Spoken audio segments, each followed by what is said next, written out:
बिस्मिल्लाहिर्रहमानिर्रहीम, अस्सलाम वालेकुम नाज़रीन, आप देख रहे हैं दिलाज स्टार। मैं हूं यासिर रशीद और मेरे साथ स्टूडियो में मौजूद हैं सीनियर सहाफ़ी राना मोहम्मद अजीम साहब। नाज़रीन, आज के प्रोग्राम में EVM पे बात करेंगे। EVM पर हुकूमत पाकिस्तान का मौक़िफ़ और इस पर इलेक्शन कमीशन की पेशरफ्त और इसी पर इत्तेहादी जमातों के तहफ़्फ़ुज़ात, अपोजिशन के तहफ़्फ़ुज़ात और सिंध के अंदर नया बल्दियाती निज़ाम और पंजाब के अंदर लोकल बॉडीज़ एक्ट पर तफसीली गुफ्तगू की जाएगी। मुआशी और सियासी सूरत हाल का अहाता किया जाएगा, तफसीलन इस पर बात होगी। लेकिन आज के प्रोग्राम का आगाज़ करते हैं खुशखबरी के साथ कि रब्बे काबा ने की ज़ियारत के लिए सामान मुहैया किया और वो ज़ायरीन जो अरसा दराज से काबे की ज़ियारत के हवाले से परेशान भी थे और इंतज़ार में भी थे, उनके लिए खुशखबरी आई है कि आज पहली जो परवाज़ है वो सऊदी अरब के लिए रवाना हो चुकी है और कल भी मज़ीद परवाज़ें रवाना होंगी। अब ज़ायरीन को सहूलियात क्या दी जाएंगी? जो कदगन माजी में लगी थी कोविड-19 को लेकर, वो कदगन किस हद तक दूर हो चुकी है? इसी से बात का आगाज़ करते हैं। राना साहब की तरफ बढ़ेंगे। राना साहब, उम्रा ज़ायरीन के हवाले से बड़ी खुशखबरी है क्या जो अभी तक ज़ायरीन तक पहुंची नहीं? बिस्मिल्लाहिर्रहमानिर्रहीम, अस्सलातु वस्सलामु अलैका या सय्यदी या रसूलल्लाह, अस्सलातु वस्सलामु अलैका या सय्यदी या हबीबल्लाह। या सर, पूरी दुनिया में जो मुसलमान थे वो तरस रहे थे, तड़प रहे थे कि वो ज़ियारत रोज़े रसूल सल्लल्लाहु अलैहि वसल्लम करें, खाना काबा में जाएँ, तवाफ़े काबा करें। फ़्लाइटें खुली, फ़्लाइटें खुलने के बाद कहा गया कि 5 दिन का कंटाइन होगा, 5 दिन रहना पड़ेगा। लेकिन आज पूरी आलम इस्लाम, ख़ासकर पाकिस्तानियों के लिए खुशखबरी है, ये नोटिफिकेशन हमारे चैनल पे चल रहा है कि अब उम्रा ज़ायरीन को 1 दिन का भी कंटाइन नहीं करना पड़ेगा। अच्छा।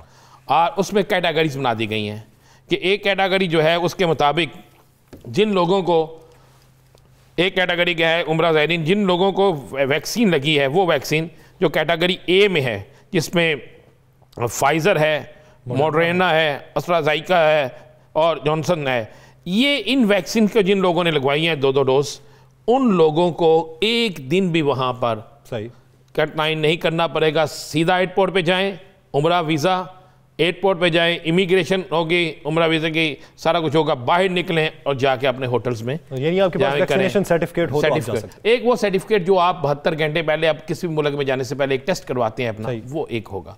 और ये पाकिस्तानियों के लिए तो बहुत बड़ी खुशखबरी है कि लाखों नहीं, कई बल्कि करोड़ों हम कह सकते हैं तादाद में लोग तैयार बैठे थे कि उम्रा खुले और हम फौरी तौर पर चले जाएं। अब सोच विचार ये थी कि अगर हम 5 दिन जद्दा में या किसी जगह कंटाइन रहते हैं तो उसके अच्छे खासे पैसे थे, 2000 रियाल उसका खर्चा आ रहा था, यानी 90,000 के करीब पाकिस्तानी। उसके बाद आपने आगे दूसरे होटलों में जाना है।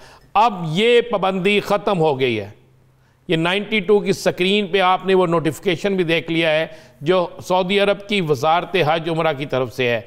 इस नोटिफिकेशन के मुताबिक वो 4 वैक्सीनें जो पहले थी और उसके बाद वो साइनोफार्म वगैरह, उसके लिए भी इन्होंने कहा है कि उसके लिए भी आपको वहाँ पे यानी आप बूस्टर डोज लगवाएं। बूस्टर डोज लगवाएं, 1 दिन मैक्सिमम वहाँ पे उनको रखा जाएगा, वो भी चंद दिन ये चलेगा। लेकिन जिन्होंने फाइजर और दूसरे लगवाई है 4 जो वैक्सीन, फाइजर, एस्ट्राज़ेनेका, मॉडर्ना और जॉनसन एंड जॉनसन, ये लोग जो हैं 1 घंटा भी वहाँ नहीं रुकेंगे। सही। और दूसरा उन्होंने, मैंने याद है आपने कहा था कि वीज़ा खुलने वाला है, अगले 48 घंटों में वीज़ों का वीज़े जो हैं वो भी जारी होना शुरू हो जाएंगे। सही। अगले 48 घंटों में उम्रा ज़ायरीन के लिए वीज़े भी शुरू हो जाएंगे।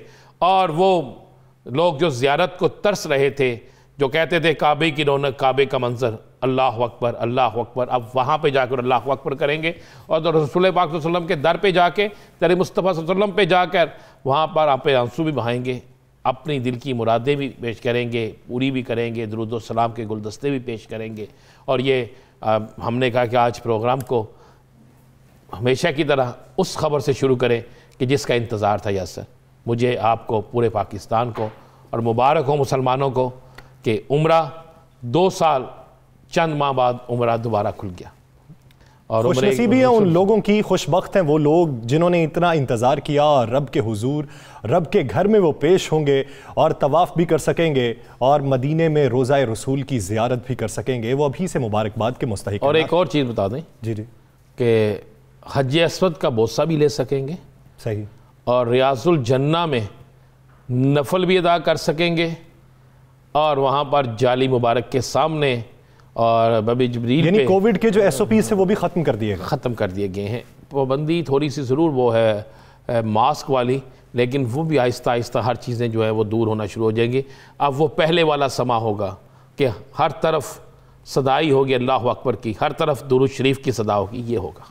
लोग वहाँ पे जाएंगे और रब के हुजूर सजदा रेज भी होंगे और दुआ मांगेंगे कि कोविड-19 की वबा से इस पूरी दुनिया को निजात हासिल हो और लोग जब चाहें अपने रब के हुजूर पेश हों और रब उनको बुलाता रहे। नाज़रीन, आगे बढ़ते हैं, सियासी मंजरनामे पे बात कर लेंगे। इलेक्ट्रॉनिक वोटिंग मशीन के हवाले से बात करते हैं। वफाकी हुकूमत ने मौक़िफ़ अपनाया है कि वोटिंग मशीन को ही लागू किया जाएगा अगले इंतखाबात में और फंड्स भी उसी पे ही जारी किए जाएंगे जहां पर ईवीएम का नफाज हो सकेगा जिन हलकों में। राना साहब, अब बल्दियाती इंतखाबात के हवाले से भी पंजाब हुकूमत ने फैसला यह किया है कि ईवीएम के जरिए ही बल्दियाती इंतखाबात होंगे। क्या हम समझ लें कि ईवीएम के जरिए अगर बल्दियाती इंतखाबात होने हैं तो फिर लेट होंगे?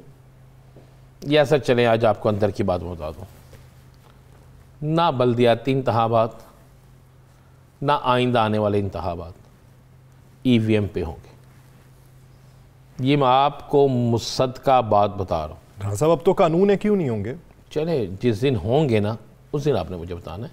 वो कब कह रहे हैं नहीं होंगे भाई, इसके लिए ज़रा गौर करें। इसके लिए फंड बेइंतहा चाहिए, 180 अरब रुपए के करीब पैसा चाहिए, 180-70 अरब रुपया चाहिए। उसके बाद आपने ट्रेनिंग देने के लिए 1.5 से 2 साल का अरसा चाहिए, 1.5 से 2 साल का अरसा ट्रेनिंग लेने के लिए।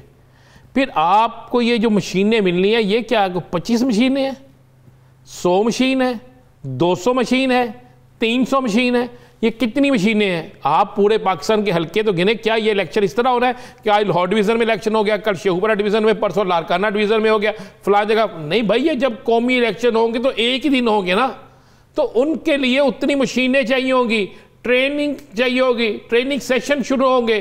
कितना अरसा ट्रेनिंग सेक्शन रहते हैं? वो क्या वो मशीनें इस वक्त दुनिया के किसी मुल्क के पास फौरी तौर पर देने के लिए इतनी मशीनें नहीं हैं? या सर ये मैं आपको बिल्कुल मुसद्दका बात कह रहा हूँ।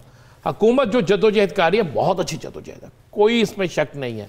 हुकूमत अपनी ताई बिल्कुल ठीक कह रही है, अपोजिशन भी इस पर परेशान है।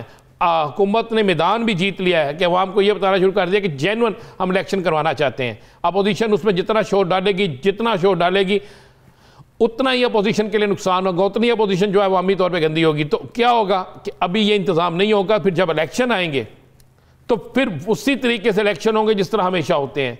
तो उसके बाद अगर अपोजिशन शोर डालेगी तो फिर कहा जाएगा कि पहले आपको कहा गया था कि ईवीएम पे वोट इलेक्शन करवाएं, तो ये मामला नहीं होगा। या सर ये जो मैं बात आपको बता रहा हूं ना, ये नोट कर लीजिएगा, ये इसी तरह फिल्म चलेगी, ये इसी तरह स्टोरी चलेगी, ये इसी तरह होगा। मेरी आज किसी जुम्मेदार शख्स से बात हुई, उसने कहा चले जी, हुकूमती जुम्मेदार शख्स था, उसने कहा जी चले मुझे बताएं ये हो गया सारा।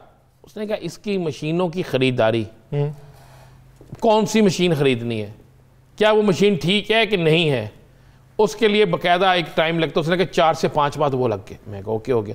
उसने कहा फिर जिसको आपने ऑर्डर देना, फिलिपाइन पे ऑर्डर देना, कहाँ किसी भी मुल्क के ऑर्डर देना, इतनी मशीनें तैयार करने के लिए एक वक्त चाहिए ना।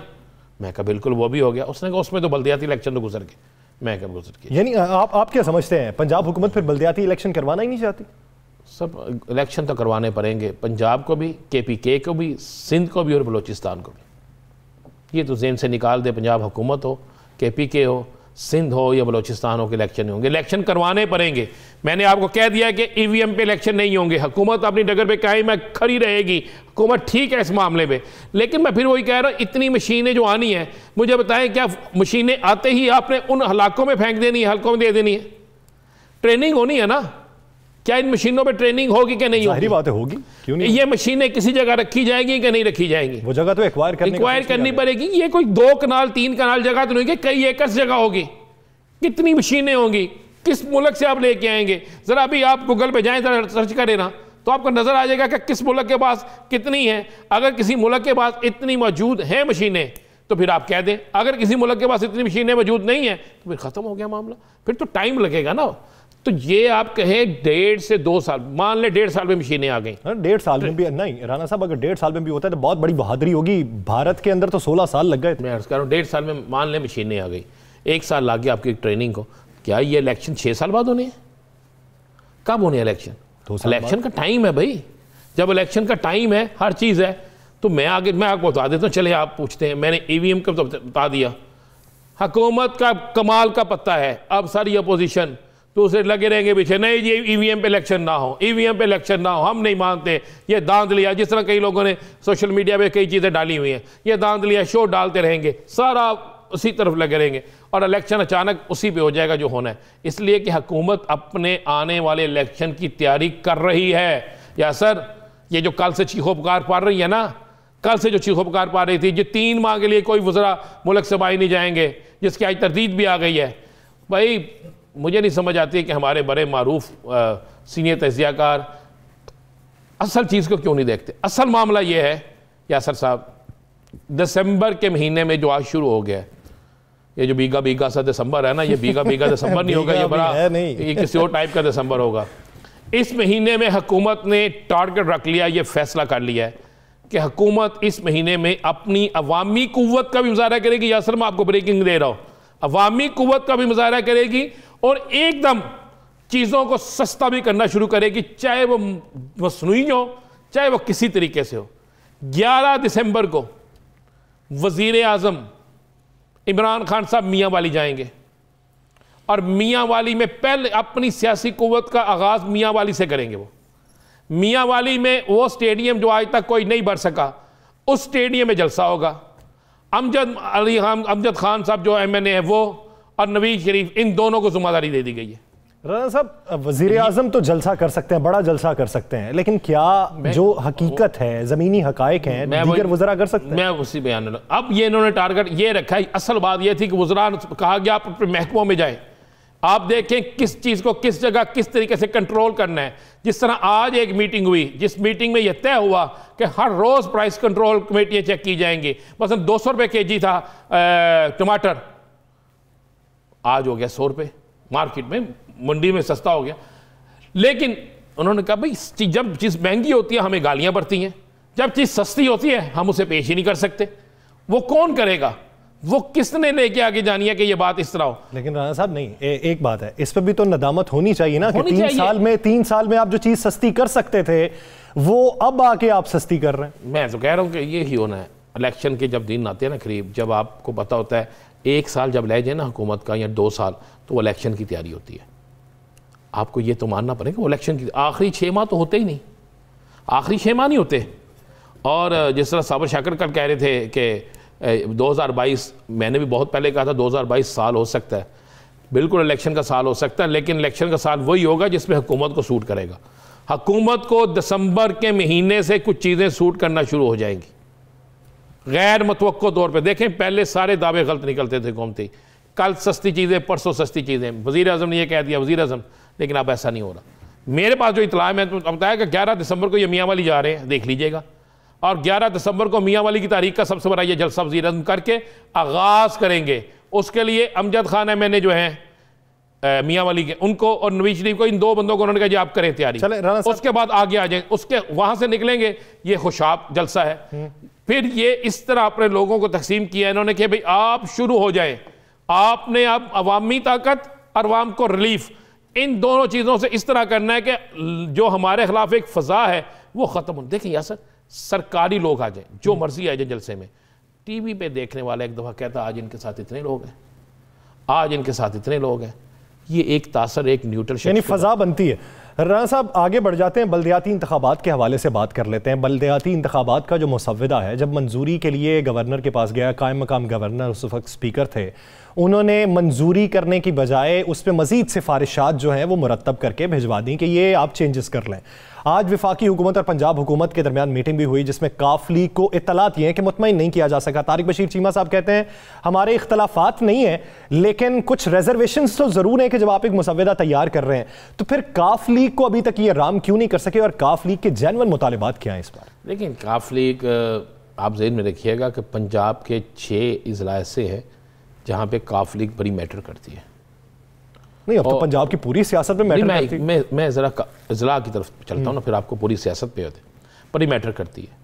और बहुत से काफ लीग के ऐसे लोग हैं जिन्हें तहरीक इंसाफ में शमूलियत कर ली थी, शमूलियत उनकी तहरीक इंसाफ में थी, हमदर्दियाँ उनकी काफ लीग के साथ है, चाहे वो सरगोदा से कोई हो, चाहे वो पिंडी से कोई हो, चाहे वो सादकाबाद सॉरी अटक से हो, चाहे वो किसी और जगह से हो, मंडी बहाउद्दीन से हो, किसी भी जगह से हो। देखें चौधरी परवेज़ लाई साहब जो हैं उन्होंने जो चीज़ें दी हैं, जो इनको कहा है कि आप इस तरह नहीं इस तरह नहीं इस तरह करें। अच्छा अगर कानूनी तौर पर देखें, अगर आप सियासी तौर पर देखें वो बिल्कुल ठीक है। अब इनका मसवदा बनाने वाले बैठे हैं बड़े दानिश्वर, जिनका सारा जो जहन है ना वो जाता है शहरों के ऊपर। अगर इन्हें समझ नहीं आती कि भाई शहरों की पॉलिटिक्स और देहातों की पॉलिटिक्स, इसमें ज़मीन और आसमान का फ़र्क होता है। आपका आधा हल्का अगर शहर में है और आधा देहात में है, तो देहात के हल्के का और शहर के हल्के का रिजल्ट बड़ा चेंज होगा। ऊपर से आप इलेक्शन करवा रहे हैं, डायरेक्ट इलेक्शन, कि जनाब आप बिल्कुल सीधा इलेक्शन करा दें और जमाती बुनियादों पर इलेक्शन करा रहे हैं। तो काफ लीग जब तक अपने देखें, एक तो काफ लीग का यह है कि इसमें मसवदे में चेंजिंग करें, दूसरा काफ लीग से ये इन्होंने कुछ वादे किए हैं। दूसरी जो आप बात पूछना चाहते हैं, तरक्याती कामों के हवाले से वादे थे, कुछ और मामलात के वादे थे, कोई गलत वादे नहीं थे। काफ लीग ने, चौधरी परवेज़ लाई ने अपना हिस्सा पूरा इनको दिया है, अपना हिस्सा हुकूमत को पूरी दी है। ये हिस्सा है ना, पूरी सपोर्ट हुकूमत को दी है चौधरी परवेज़ लाई साहब ने। अब वो कहते हैं जो हमारा हिस्सा बनता हमें तो दें। हर दफा एक वफद आता है, इनसे मुलाकात करता है, मुलाकात करके चला जाता है। यानी आप उसके बाद आपके अवाम जो है, आपके वोटर्स जो हैं, वो इस बात की यकीन दहानी पे माने थे कि हमने जो इत्तेहाद किया है तो तरक्याती काम होंगे, जब नहीं होंगे फिर सवाल तो काम होंगे। और कुछ जगह पे आइंदा सीट एडजस्टमेंट बल्दियात में भी अपना हिस्सा लेंगे। ये मैं फिर आपको कह रहा हूँ, बल्दियात में अपना हिस्सा लेंगे, खुशाब से लेंगे, चलिए मैं आपको बता देता हूँ, मंडी बहाउद्दीन से लेंगे, गुजरात से लेंगे, लाला मूसा से लेंगे, अटक से लेंगे, सरगोदा से लेंगे, कुछ जगह ये जगह में जो आपको बता रहा हूँ यहाँ से ये अपना हिस्सा लेंगे और अच्छा खासा हिस्सा लेंगे, गुजरावाला से भी लेंगे। और मैं आपको ये भी बता दूँ, काफ लीग तो मान जाएगी, काफ लीग मान जाएगी इनके साथ किसी हद तक, लेकिन अभी इनके और तहाती जो है ना वो भी खड़ा होना शुरू हो रहे हैं। मैं आपको बता दूँ MQM जो है इस वक्त तो आपको खामोश लग रही है। मेरे पास इतला ये है कि MQM की एक होने वाली मीटिंग में कहा गया है कि इनसे फाइनल करें कि अब बस बहुत हो गई। MQM को ये लगता है कि इत्तेहादी अभी तक जो ज्यादा फैसिलिटेट हुआ है वो पाकिस्तान मुस्लिम लीग काफ है, हम नहीं हुए। बिल्कुल, MQM भी अपना हिस्सा मजीद मांगने जा रही है, GDA भी अपना हिस्सा मजीद मांगने जा रही है। ये मैं आपको बिल्कुल मुसद्दका इतला दे रहा हूँ। ये ऑल पार्टीज कॉन्फ्रेंस इसीलिए बुलाई गई उनकी। जी, और मैं आपको एक ये भी बता दूँ, जनूबी पंजाब से भी आपसे बराबर इनसे कोई हिस्सा मांगने जा रहे हैं। तो वज़ीर आज़म इमरान खान साहब जो हैं वो मुतमईन तो कर लेंगे, एक दफ़ा तो सबको कर लेंगे, लेकिन ये जो अपोजिशन तो इनको गिरा नहीं सकती, ना हुकूमत जा रही है ना हुकूमत जाएगी। लेकिन हुकूमत के लिए ये मसले मसाइल बहुत आएंगे। इत्तेहादी देखें, आपने पंजाब में अगर सियासत करनी है, KPK में करनी है, सिंध में करनी है, बलूचिस्तान में करनी है, तो आपकी पहली सियासत का महवर तो ये होगा कि आपकी जमात। अब आपकी जमात के जो लोग हैं वो कहते हैं हम ही हम हैं, इत्तेहादी कहते हैं हम ही हम हैं, तो हम कहाँ पे हैं? तो अब हर जगह हिस्सा देना पड़ेगा। और काफ लीग की जो बात है, मैं आपको ये भी बता दूँ, चले बड़ी ले लें खबर आप उससे। अब काफ लीग और हुकूमत के दरमियान डेड लॉक जो है मैक्सिमम 2 दिन में ख़त्म हो जाएगा। तारिक बशीर चीमा साहब से बात हुई थी हमारी न्यूज़ में, तो उनका यही कहना था कि डेड लॉक हमारा उनके साथ कोई नहीं है, मामला तय हो जाते हैं, लेकिन कुछ रिजर्वेशन है जो पूरी कर दें तो हमें कोई मसला नहीं। चलो एक और ख़बर दे दूँ आपको जी, उनसे तो ख़त्म हो जाएगा, लेकिन पिछले दिनों पंजाब की एक बड़ी अहम शख्सियत की बहुत से वाक़यात, बहुत सी ख़बरें, बहुत सी चीज़ें आपको सुनने पे मिली ना। जी जी, उनके सर पे कोई तलवार जो है ना वो ख़तरे की लटक रही है। वो तो आइंदा सियासत में आना चाहते हैं। मैं कह रहा हूँ उनके सर पे कोई ख़तरे की तलवार लटक रही है और वो बड़ी ख़तरनाक तलवार है। बस मैं आपको ये बता दूँ, इसलिए कि उनकी उस गुफ्तगू से बहुत से लोग सख्त नाला हैं, जो बैरून मुल्क की गई जी, उनकी गुफ्तगू से बहुत से लोग बहुत सख्त नाला हैं। और कुछ इतलात तो ये भी हैं कि उनके मुखालफिन इस मामले पे बड़े मुतहर्रक भी हो गए हैं और अच्छे खासे मुतहर्रक हो गए हैं, और बहुत सी चीज़ें चल रही हैं। लेकिन मैं आपको एक बताऊँ, वो भी कच्चे खिलाड़ी नहीं हैं। उनका भी पंजाब की सियासत में और पाकिस्तान की सियासत में और पाकिस्तान से बाहर सियासत में बड़ा अमल दखल है, और जो उनका अमल दखल है उसकी बुनियाद पर ही वो सियासत करते हैं। ये बात इनकी एक अच्छी है कि जो दिल में होती है वो कह देते हैं, जो दिल में होती है वो कह देते हैं। ये बात उनकी बहुत अच्छी है। और जिस इलाके से वो हल्के से वो इलेक्शन लड़ने जा रहे हैं, वहाँ से वो बासानी जीत भी जाएंगे।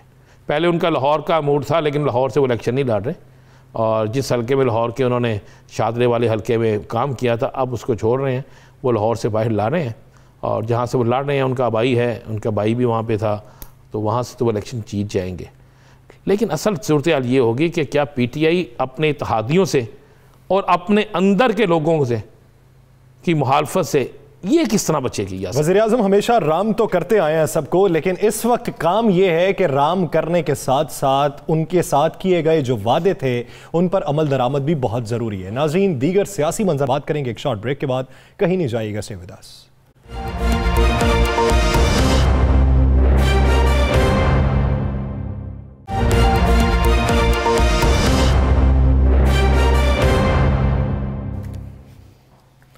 ब्रेक के बाद खुशामदीद। नाज़रीन, ब्रेक से पहले हमने ईवीएम पे बात की है, तफसीलन बात कर ली है। सियासी मंजरनामा ये है कि महंगाई भी उरूज पर है, अपोजिशन को अवाम की तकलीफ का भी अंदाज़ा है, लेकिन अपोजिशन एक तरफ मुत्तहिद होने का इशारा करती है।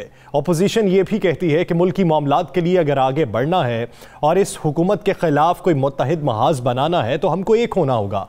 लेकिन अवामी जलसों के अंदर जब एक दूसरे पर तनकीद की जाती है तो अवाम भी मुतनफ़र होते हैं, और उसके साथ साथ हुकूमती कारकर्दगी पर भी जो सवालिया निशान लगा होता है वो सवालिया निशान अपोजिशन पर लग जाता है। तो अपोजिशन का ये रवैया किस हद तक मुस्बत समत में गामजन है या मनफी समत में, इसी बारे में बात करने के लिए पाकिस्तान पीपल्स पार्टी के सीनियर रहनुमा साबिक गवर्नर पंजाब सरदार लतीफ़ खोसा साहब ने हमें ज्वाइन किया है। खोसा साहब, बहुत शुक्रिया आपके वक्त का। खोसा साहब, अगर देखा जाए पाकिस्तान पीपल्स पार्टी का मौक़िफ़ ये था कि अगर पीडीएम हमारे पास दोबारा से रुजू करेगी मुत्तहिद महाज बनाने के लिए और हुकूमत के खिलाफ कोई भी तहरीक चलाने के लिए, तो हम रजामंदी का इजहार कर देंगे। लेकिन पेशावर के जलसे में chairman Peoples Party Bilawal Bhutto Zardari ने जहां पे पीटीआई को तनकीद का निशाना बनाया है वहां पे पीएमएलएन को ज्यादा बनाया है। तो क्या हम समझ लें कि पीडीएम में पाकिस्तान पीपल्स पार्टी के रास्ते बंद हैं? नहीं, देखें, रास्ते बंद करने वाला कौन होता है? पीडीएम बनाई ही चेयरमैन बिलावल भुट्टो जरदारी साहब का ये ब्रेन चाइल्ड था, और उन्होंने ही ये तजवीज़ दी थी, और पीडीएम में तमाम जमातें अपनी रज़ाकाराना तौर पर शामिल हुई थी। किसी को किसी पर सबकत नहीं थी, और ना ही किसी को अख्तियार था किसी को निकालने का या किसी को शो कॉज नोटिस देने का। ये कोई बच्चों का खेल तो नहीं था। आखिर सियासी जमातें थी जिनके अपने अपने मंशूर थे। और फिर आप देखिएगा कि हमारा कुछ ये तो नहीं है कि इलेक्टोरल अलायंस हो गया था। जब बाई इलेक्शंस हुए थे, जितने होने थे, जितने हुए, उसमें जाहिर है कि इंडिपेंडेंट जमातें हैं और इनके आपस में एक दूसरे के खिलाफ ये इलेक्शंस भी लड़ रही थी, और जाहिर है एक दूसरे की तारीफ करके तो इलेक्शन कोई बाई इलेक्शन भी नहीं जीत सकता। तो वो जो फिर बातें हैं वो तो उजागर होना ही होना थी। लेकिन देखिए, एक एजेंडे पे सारी जो है वो मुत्तहिद हैं, आज भी हैं, पहले भी थी और आइंदा भी मुत्तफिक मेरे ख्याल में रहेंगी। इसलिए कि मोहतरम इमरान खान साहब को बिल्कुल गवर्नेंस के कोई पता नहीं 22 साल वो क्या करते रहे। ये कोई क्रिकेट की गेम नहीं है, ना ये T20 है, ना ये वनडे है, ना ये 5 डे। सरदार लतीफ़ खोसा साहब, आपने कहा कि एक बात पे हम मुत्तफिक हैं, वो है इमरान खान को हटाना। इस बात पे आप मुत्तफिक हैं, यही बात है ना जी? हम इस बात पे मुत्तफिक हैं और मुत्तहिद हैं कि मोहतरम इमरान खान साहब इतनी देर रहेंगे, ये मुल्क की तबाही का बाइस मुझे बता दें, हमें वो नुस्खा बता दें कि जो पाकिस्तान पीपल्स पार्टी के पास ऐसा है जो 3 साल से अभी तक उस नुस्खे पे अमल नहीं हो सका। वो कौन सा नुस्खा है कि जिस पर आप मुत्तफिक भी हैं और उसके बावजूद हुकूमत नहीं गिरा सके? देखिए, हमने पीएमएलएन को जितनी तजावीज़ दी थी या हमने पीडीएम में जितनी तजावीज़ दी थी, वो जब तक उस पर अमल दरामद होता रहा, आप देखिएगा कि बहुत पजीराई मिली। हमारे जलसे मुत्तहिदा तौर पर, मुत्तफिका तौर पर बड़े बड़े हुए, उसका इम्पैक्ट बड़ा अच्छा पड़ा। फिर जब हमने बाई इलेक्शंस में हमने जिद करके उनको कायल किया और बाई इलेक्शंस लड़े, तो आप देखिएगा कि बाई इलेक्शंस में बाय एंड लार्ज पीडीएम को या पीपल्स पार्टी और नून लीग को बहुत ज्यादा जो है पजीराई मिली और इनको बहुत पसपाई हुई। और जो उसके बाद जब हमारा नजरिया उस वक्त भी था, आज भी है कि आइए पंजाब से शुरुआत करते हैं, क्योंकि पंजाब में इनके एक तो एलाइज जो हैं इस हुकूमत के, उनसे बहुत ज्यादा नाला है। दूसरे पंजाब का एक बहुत बड़ा धड़ा जो है वो मोहतरम इमरान खान साहब की पीटीआई के 38 MPs हैं जो मुत्तहिद होकर उनसे नाराज हैं। उनको अगर जो है साहब इस पे तो मजीद बात राना साहब आपसे करेंगे। मेरा एक बुनियादी सवाल है, आपने कहा कि पजीराई पाकिस्तान पीपल्स पार्टी को भी मिली और PMLN को भी मिली जब हम मुत्तहिदा तौर पर PDM थे, तो अब अगर अपने तई तहरीक चलाई जा रही है और जलसे किए जा रहे हैं, तो क्या आपको ये नहीं लगता कि पीपल्स पार्टी को जो पजीराई PDM में मिल रही थी अब वो अपने तई उतनी नहीं मिल रही? देखें, अगर पेशावर का हमारा जलसा देखें तो पेशावर का जलसा PDM के कंबाइंड जलसे से हमारा ज्यादा बड़ा था, ज्यादा मौसर था, उसमें बहुत ज्यादा हाईलाइट किए गए और जो इश्यूज थे हमने जो चेयरमैन बिलावल भुट्टो जरदारी साहब ने उनको उजागर किया, हाईलाइट किया। दुरुस्त है कि वो शायद PMLN को भी उसमें थोड़ा हिट हुआ और लामहला हमारा जो है लाहौर का बाई इलेक्शन भी हम लड़ रहे हैं और यहाँ भी शिद्दोमत से एक दूसरे पर जो है जाहिर है कि सबकत लेने की दोनों जमातें कोशिश कर रही हैं। PTI का तो वो उसमें नॉकआउट हो गया, वो तो अहलियत ही उनकी ना थी कि वो बीच में आते। बाहर का जब हमारा अब डायरेक्ट मुकाबला हो रहा है और हो सकता है कि आइंदा भी, क्योंकि PTI को तो लोगों ने बल्ले मारने हैं जब ये इलेक्शंस में जाती है, जितनी इन्होंने तबाही कर दी है इस मईशत की। और लाहौर में आपका इलेक्शन हो रहा है, आपने कहा है कि पीपल्स पार्टी को बड़ी बेजाराई मिली, अवाम ने पसंद किया। लाहौर के इलेक्शन में 5600 वोट थे पहले आपके, अब आप समझते हैं कि 20,000 क्रॉस करेंगे? हम 20,000 हम इलेक्शन जीतेंगे, आपको जीत के दिखाएंगे। ये देखे ना, इसी तरह जब का इलेक्शन हुआ तो ये इलेक्शन की देखें, हमारे लिए तो ये बहुत बड़ी बात होगी कि अगर पाकिस्तान पीपल्स पार्टी इलेक्शन जीती है, इलेक्शन की रात को आपके साथ जरूर बात होगी, क्योंकि जो वहाँ के लोग हैं, कुछ लोगों का तो ये कहना है कि वहाँ पर सेकंड नंबर पे तो आज़ाद उम्मीदवार आएगा जिसको तरीके लब्बैक पाकिस्तान की हमायत हासिल है, ये कहा जा रहा है। चलें, ये भी देख लेंगे, कोई ज्यादा दूर नहीं है इलेक्शंस जो है, इसलिए ऐसी कोई बात नहीं है। मगर देखें, ये इलेक्शन जो है एक लिटमस टेस्ट भी होगा पीपल्स पार्टी की जो है मकबूलियत का पंजाब में। ये यहाँ से शुरुआत होगी और आप देखेंगे इंशाअल्लाह कि अगला इलेक्शन चाहे वो अगला साल 2022 में हो। आप क्या समझते हैं ऐसे वक्त में जब अपोजिशन आपस में लड़ रही है तो फिर नया इकदाम क्या देखते हैं आप?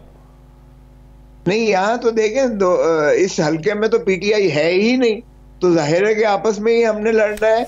जब PTI आउट हो गई है, टेक्निकली भी आउट हो गई है। यही तो कह रहे हैं कि यासर के अपोजिशन ही तो आपस में लड़ रही है, PTI नहीं है, इसमें कोई शक नहीं है।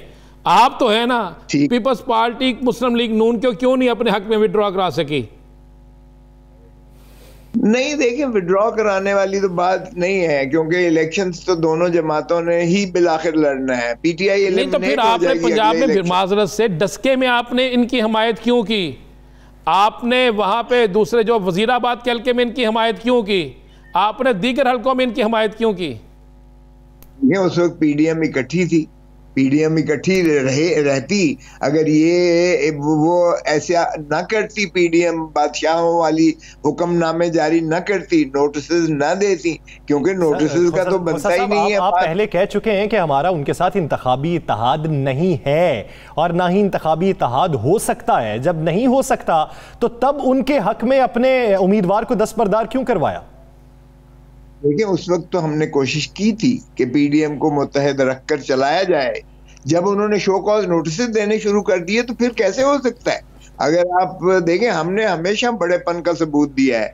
अगर देखें तो मिसाक जमहूरियत रानी शहीद बेनज़ीर भुट्टो ने मोहतरम नवाज शरीफ साहब के साथ उस वक्त किया था जब उन्होंने सैफुर रहमान के जरिए हमारे ऊपर बेबा झूठे मुकदमात दर्ज किए हुए थे, करवा रखे थे। फिर भी हमने जो है अजीम तर कौमी मफाद।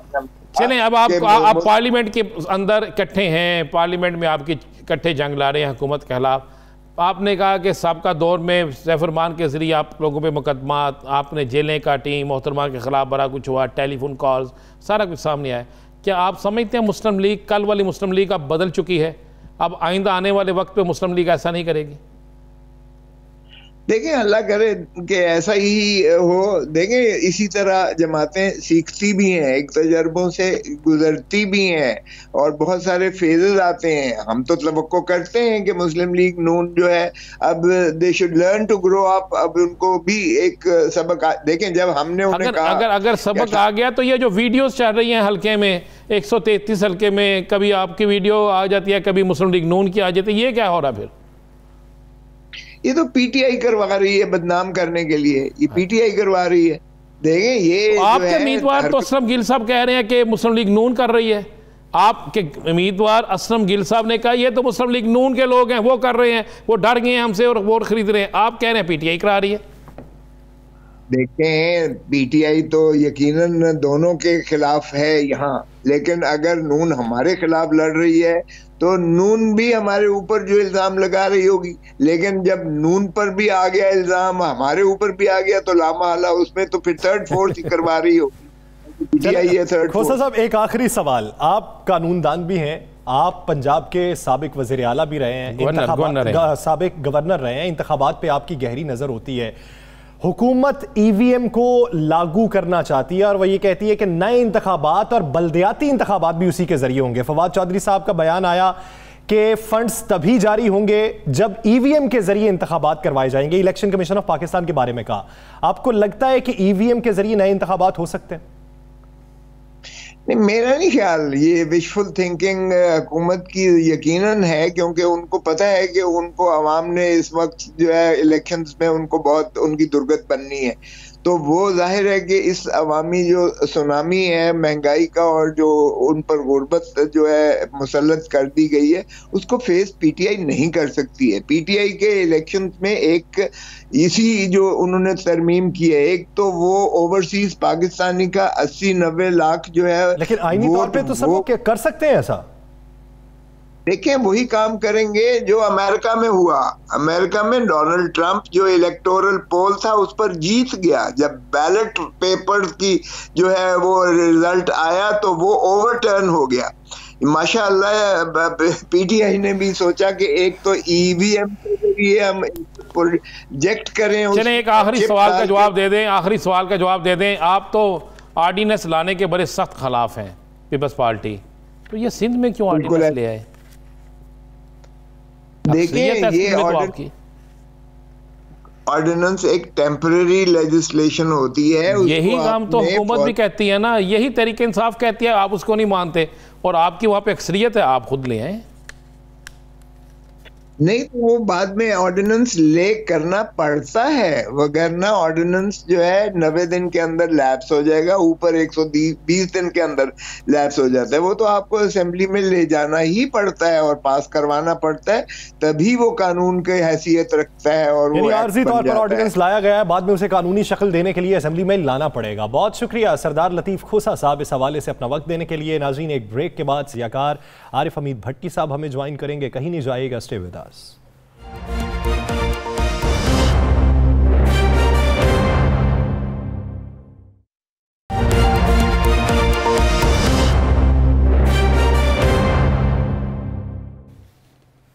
Welcome back. नाज़रीन, मौजूदा सियासी और मुआशी सूरत हाल पर बात करेंगे। ये सूरत हाल किस हद तक हौसला अफजा है, किसके लिए है? सियासी तज्जियाकारों के लिए, सियासी माहिरीन के लिए, सियासी रहनुमाओं के लिए या आवाम के लिए? और कितनी देर तक ये साजगार रहेगी या साजगार हो सकती है?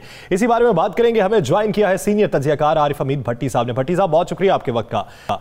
भट्टी साहब, अगर मौजूदा सियासी सूरत हाल देखी जाए तो वफाकी हुकूमत के इत्तेहादी, अगर वो पंजाब में हो या सिंध से हो या वफाक में हो, सभी के कुछ ना कुछ तहफ़्फ़ुज़ात हैं, जो वादे थे वो पूरे नहीं हुए। दूसरी जानिब अपोजिशन को देखें तो अपोजिशन बराए नाम मुत्तहिद है, हालांकि मुत्तहिद है नहीं, वो एक दूसरे पे गोलाबारी करती है। तो सियासी सूरत हाल आपको नजर क्या आ रही है? देखिए, सियासी इस वक्त बेचैनी है। बदकिस्मती ये है, हुकूमती इत्तेहाद भी अननेचुरल है। माजी में अगर हुकूमती इत्तेहाद यानी कि पीटीआई का वकाफ लीग के बारे में राय देख लें या एमक्यू में राना अजीम साहब आपके पास दिखनी है, इसी तरह अपोजिशन की तो पोजीशन ही कोई नहीं है। इनकी पीपल्स पार्टी, नून लीग की, दोनों ने दो दफा हुकूमत गिराई हुई है। और मुस्लिम लीग नून ले ले तो वो हर तीसरे दिन अपने चचा शहबाज शरीफ पर खुद को हमला कर देती है। जैसे ही उनके लिए हालात साजगार होते हैं वो रात के अंधेरों में मुलाकात करती हैं, ये सुबह की रोशनी में उन पर मजाइल मार देते हैं। तो इस वक्त मुझे ऐसा लगता है कि आवाम बेचारी पिस रही है। महंगाई का जो आ गया, इकॉनमी जो बुरा हाल है, इसके लिए जितना मुल्क में इस्तेकाम जरूरी था, शायद बदकिस्मती है हमारे पॉलिटिशियन सीख नहीं रहे। 13 साल हो गया है जमहूरियत, ऐसी जमहूरियत को क्या करना जहाँ ना इंसाफ हो, ना गरीब को रोजगार मिले। तो मेरा ख्याल है ये सियासी बेचैनी आवाम में, महंगाई की, और ऊपर में अपोजिशन सारी करप्शन से बचने के लिए एनआरओ मांगना रही है, उसका और मकसद ही कोई नहीं है, उसकी ना कोई और लाइन है। तो ये सूरत हाल तो मुल्क के लिए तो बेहतर मुझे नजर नहीं आती। भट्टी साहब, आपकी बड़ी गहरी नज़र है और आपके पास जो खबर होती है वो बड़ी मुसद्दका खबर होती है। अपोजिशन बड़ी मुतमिन बैठी है। कल खबर चली कि 3 माह कोई वज़रा बाहर नहीं जाएंगे। आज उसकी हुकूमत की तरफ से कोई तरदीद भी आ गई, वजाहत भी आ गई। दूसरा, अपोजिशन जो है वो बड़ी मुतमिन बैठी है कि शायद आने वाला वक्त जो है अगले फरवरी में कोई बड़ा इंकलाब आ जाएगा, कोई बड़ा ऐसा कुछ हो जाएगा। क्या आपको नज़र आ रहा है कि फरवरी में कुछ हो रहा है? राना साहब, अपोजिशन की बातों पे जाए तो कमो बेशतर अगर हजारों नहीं तो सैकड़ों दफा वो इमरान खान की हुकूमत गिराने का टाइम दे चुके हैं। आर होगा पार होगा, इनकी अपनी कोई पोजीशन नहीं। ये एक बेर के खिलाफ में एतमाद नहीं ला सकते, इनमें यूनिटी नहीं है। सिर्फ दोनों बड़ी जमातें करप्शन की दलदल में फंसी हुई है। एनआरओ लेना चाहते तो मैं समझता हूँ जो अवाम इमरान खान साहब को लेकर आई है, जब तक वो चाहेगी इमरान खान साहब रहेंगे। इमरान खान के खिलाफ अदम एतमाद इतना इशू नहीं, लेकिन अपोजिशन में आएगा कौन? मुझे बताए ना किसके पास 172 नंबर है कौमी असम्बली में जो ला सकेगा।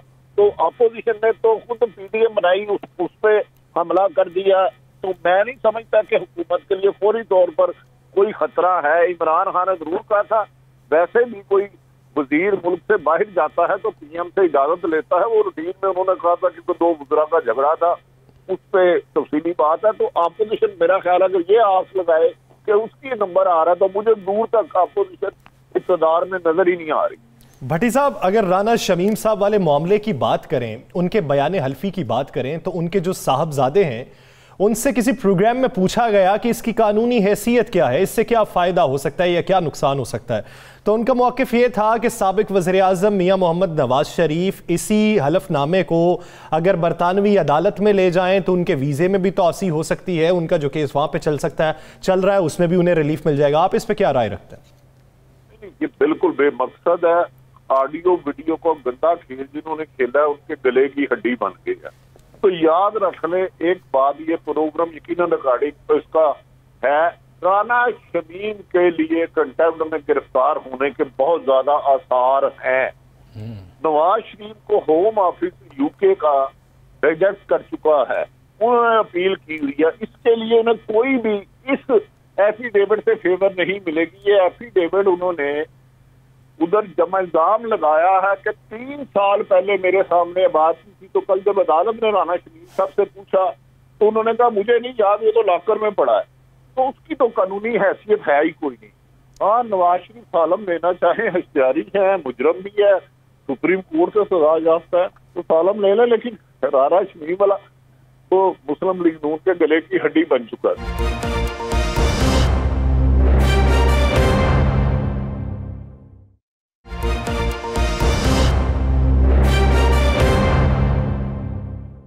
भट्टी साहब, हमने आपकी क़यादत में बड़े एहतजाजी कैंप लगाए, आपने आज़ादी सहाफ़त के लिए बड़ी जद्दोजहद की, बड़ी कोशिशें की, आज के दिन तक आप लड़ रहे हैं।